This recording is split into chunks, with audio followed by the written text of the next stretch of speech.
परमात्मा का लाभ शीघ्र से नहीं मिल पा रहा। कुछ एक तो ऐसे होते हैं, नाम लेकर जाते हैं, दूसरे या तीसरी बार आकर बताते हैं जी मुझे ऐसा लाभ हो गया, ऐसा सुख हो गया।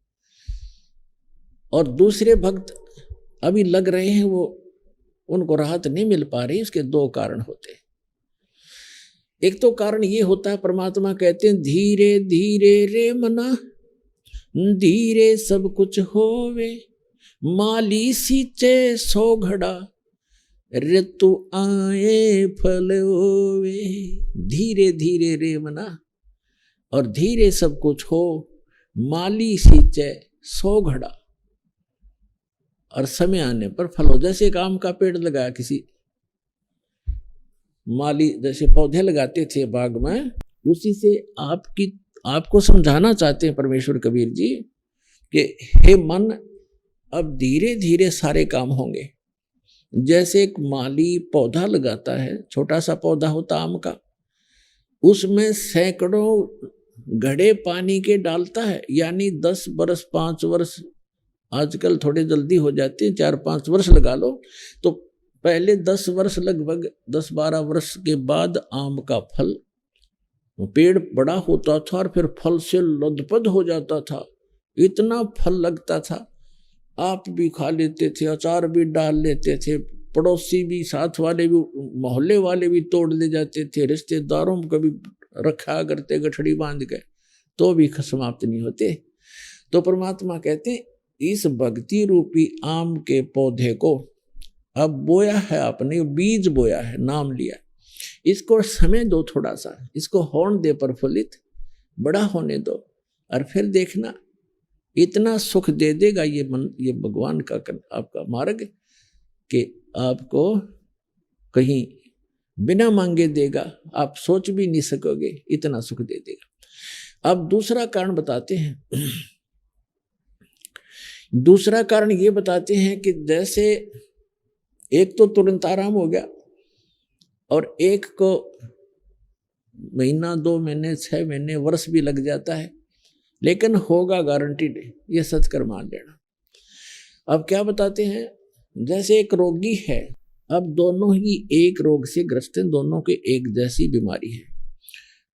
अब डॉक्टर एक को कहता भी तेरी तो स्टार्ट है अभी, और वो मनमाने 2 खुराकों से आराम हो जाता है, और दूसरे कहता भी लेट बहुत हो गया, तेरी बीमारी पुरानी हो गई है, समय लगेगा। तो उसको महीने में, 2 महीने में ठीक हो जाएगा। जब कारगर दवाई मिल गई है तो वो महीने 2 महीने में ठीक हो जाएंगे। तो दूसरा आपको उदाहरण दें कि जैसे एक तो कपड़ा थोड़ा मैला हो, कुर्ता पजामा, तो वो एक ही बार के साबुन लगाने से स्वच्छ हो जाता है। एक ज्यादा मैला हो गया हो तो उसको 2 बार भी 3 बार भी लाना पड़ जा, और जब जाकर ड्राई क्लीन भी करनी पड़ जाती है, तब जाकर स्वच्छ होगा। तो हमने युगों युगों से अपने अंतःकरण को मैला मलिन कर रखा है, इसमें बहुत से संस्कार जमा हैं जो वहीं से अंकुरित होते हैं, और फिर ही भगवान की भक्ति मिली है। अब कोई साबुन और तेल मिला है सच साधना का, अब शुरुआत करे रहो। किसी का तो एक ही बार में ठीक हो जाएगा, किसी का फिर कुछ समय के उपरांत होगा अवश्य। और तीसरा कारण ये है कि क्या बताते हैं, सतगुरु के दरबार में कमी कहे की ना, अंसा मोज नहीं पावता तेरी चूक चाकरी माँ। इस सच्चे दरबार में, इस कबीर परमेश्वर के दरबार में, परमात्मा की शरण में किसी भी चीज की कमी नहीं। इस कबीर परमात्मा के शब्दकोश में, डिक्शनरी में इम्पॉसिबल वर्ड नहीं है, ये वो समर्थ परमात्मा है। कहते मासा घटे ना तिल बधे, विद ना लिखे जो लेख, और सच्चा सतगुरु मेट कर ऊपर मारे बेख। अब आपके जो भाग्य में, प्रारब्ध में, किस्मत में जो लिखा है उसको कोई नहीं समाप्त कर सकता, आपको भोगना ही पड़ेगा। कौन नहीं कर सकता? जैसे श्री ब्रह्मा जी, श्री विष्णु, श्री शिव जी, और ये ब्रह्म जिसको सरपुरुष कहते हैं, और परब्रह्म अक्षर पुरुष, ये भी आपके प्रारब्ध की, आपके लिखी किस्मत को मिटा नहीं सकता। प्रारब्ध को समाप्त नहीं कर सकता। सुख है तो सुख मिलेगा, दुख है तो दुख मिलेगा। और जैसे आप पुण्य पाप कर रहे हैं वो अलग से संग्रहित होते चले जाएंगे आपके। जैसा कर्म करोगे वैसा ही मिलेगा।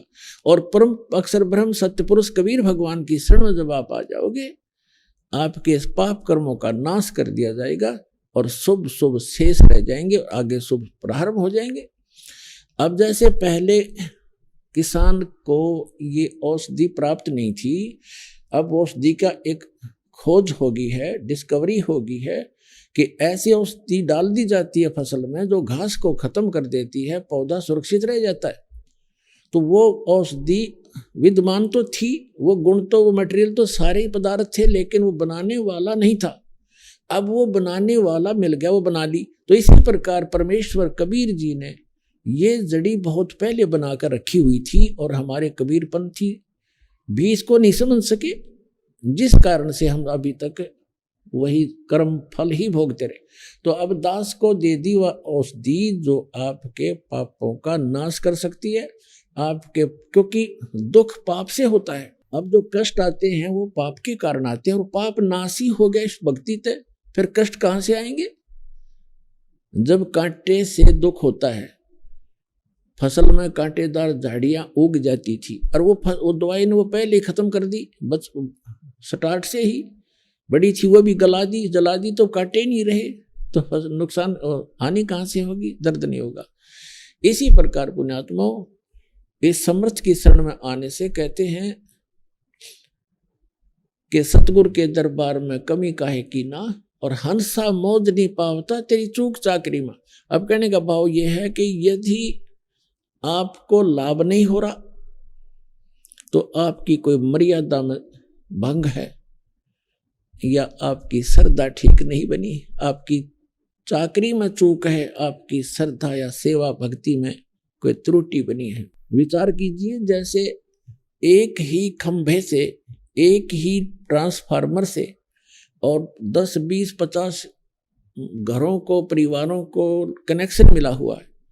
अन्य के पंखे चल रहे हैं, मोटर चल रही हैं, कूलर चल रहे हैं, और एक का नहीं चल रहा है, तो उसका कोई कनेक्शन लूज हो लिया या कट चुका है किसी कारणों से, उसकी वेरीफाई करो क्यों, किस कारण से कनेक्शन कटा, हमारे घर ये पावर क्यों नहीं आई। और पावर भी पहुंची हुई है तो आपके कोई पंखे या कूलर में डिफेक्ट है, आपकी फिटिंग में डिफेक्ट है, उसको ठीक कराइए।